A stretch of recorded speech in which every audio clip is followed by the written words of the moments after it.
Et cette question à présent, Elon Musk a-t-il manipulé l'algorithme de son réseau social X, anciennement Twitter, pour promouvoir ses idées, voire pour faire sciemment de la désinformation? En tout cas, la justice française se penche sur la question. France Info vous révèle ce soir que le parquet de Paris a ouvert une enquête après le signalement d'un député, Pierre de Cossette. Oui, mi-janvier, Éric Bothorel a écrit aux magistrats de la section cyber du parquet de Paris pour leur faire part de ses doutes, voire de ses suspicions sur le fonctionnement de X. Plus précisément, sur l'algorithme, c'est-à-dire le programme qui suggérerait aux utilisateurs certains messages, certains tweets, parfois très loin de leurs préoccupations, voire de leurs idées. Les mêmes griefs avaient été formulés par une eurodéputée, Aurore Lalucq, qui a saisi pour sa part l'Arcom et considère qu'Elon Musk utilise Twitter comme un véhicule idéologique. Selon nos informations, une enquête judiciaire a donc été ouverte. Le parquet de Paris nous répond plus sobrement que les magistrats analysent le courrier du député et procèdent aux premières vérifications techniques. Dossier très sensible puisqu'impliquant directement Elon Musk, très proche du président américain Donald Trump, et convié au sommet mondial sur l'intelligence artificielle à Paris. Musk, dont on ignore aujourd'hui s'il a l'intention de venir ou non.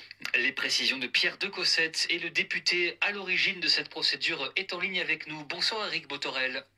Bonsoir. Député Ensemble pour la République des Côtes-d'Armor, vous saluez, j'imagine, l'ouverture de cette enquête par la justice?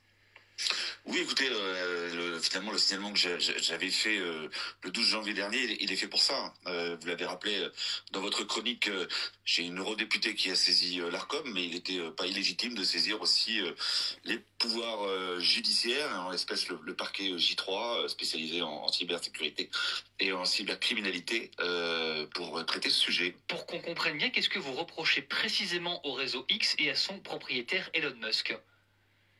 Écoutez, il y a une collusion de faisceaux d'indices qui laissent à penser que finalement lui qui est désormais propriétaire de cette plateforme organise, hiérarchise des informations qui lui sont favorables et de ce point de vue finalement distord un petit peu le fil que l'on peut avoir les uns les autres en matière d'information, et c'est ce faisceau d'indices, ces éléments que j'ai pu échanger avec d'autres utilisateurs qui des signaux faibles en définitive, qui devront être confirmés par les spécialistes des enquêtes qui seront menées.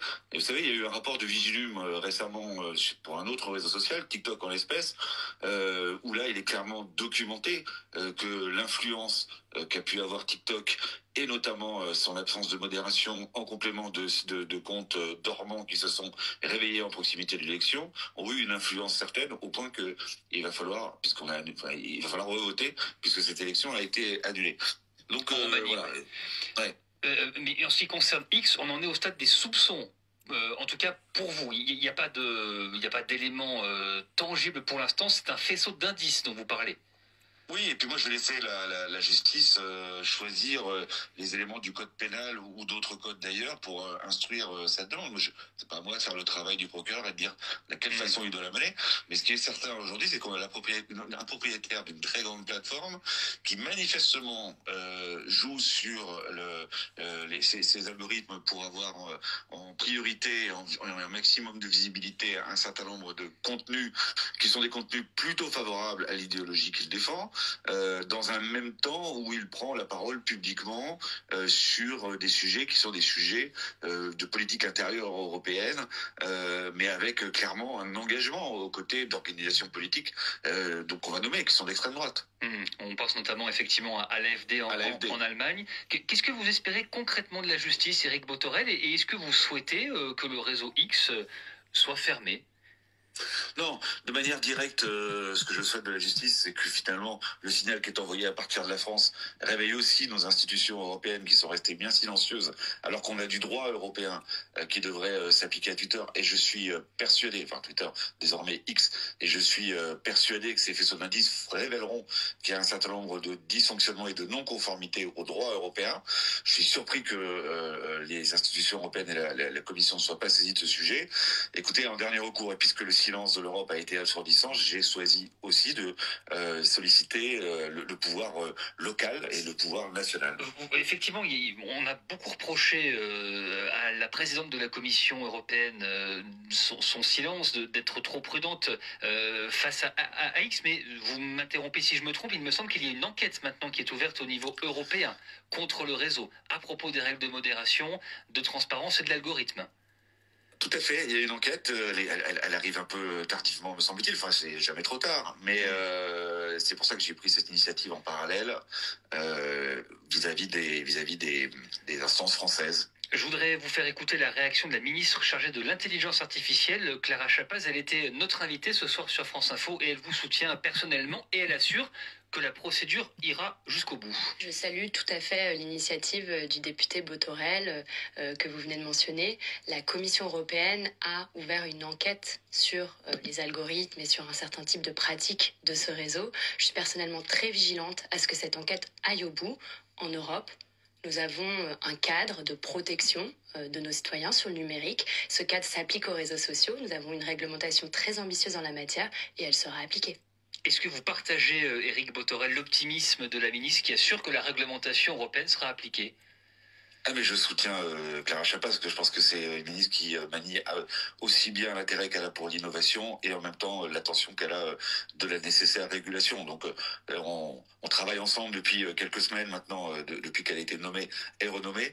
Et oui, il faut avoir confiance. Enfin, et c'est bien ça le sujet. Je veux dire, et c'est pour ça ce reproche vis-à-vis des instances européennes et de la manière tardive avec laquelle ils ont déclenché les choses. Nous avons pris pendant des mois, pour pas dire des années, du dialogue, du trilogue, pour bâtir des textes de type Digital Services Act, DSA ou DMA, qui sont autant d'éléments qui permettent de réguler ces grandes plateformes, parmi lesquelles X.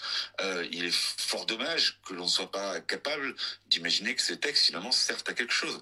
Et s'il y a des non-conformités, alors à ce moment-là, elles doivent être révélées, que ce soit par la justice française ou que ce soit par les enquêtes de rang européen. C'est pour ça qu'il faut aller jusqu'au bout, bien sûr. Est-ce qu'il faut quitter X, Éric Bothorel ? Non, justement pas. En tout cas, chacun fait. Vous, hein, j'ai regardé tout à l'heure. Bien sûr. Non, mais chacun fait bien ce qu'il veut. Au demeurant, enfin, je suis pas un rôle modèle pour personne, et j'ai pas de conseils à donner.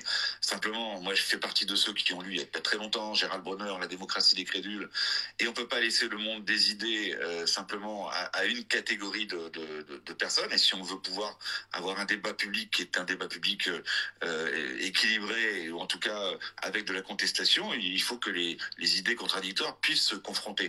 Et donc, moi, je n'ai aucune volonté de laisser un réseau social à une idéologie dominante, fût-elle d'extrême droite ou d'autres formes de radicalité. Et c'est pour ça que je pense que la place, c'est d'être encore sur Twitter. Et en fait, la réponse, c'est pas de quitter Twitter ou de bannir Twitter. La réponse, c'est le droit, et rien que le droit. Eh bien, merci beaucoup. Le message est passé. Éric Bothorel, député Ensemble pour la République des Côtes-d'Armor.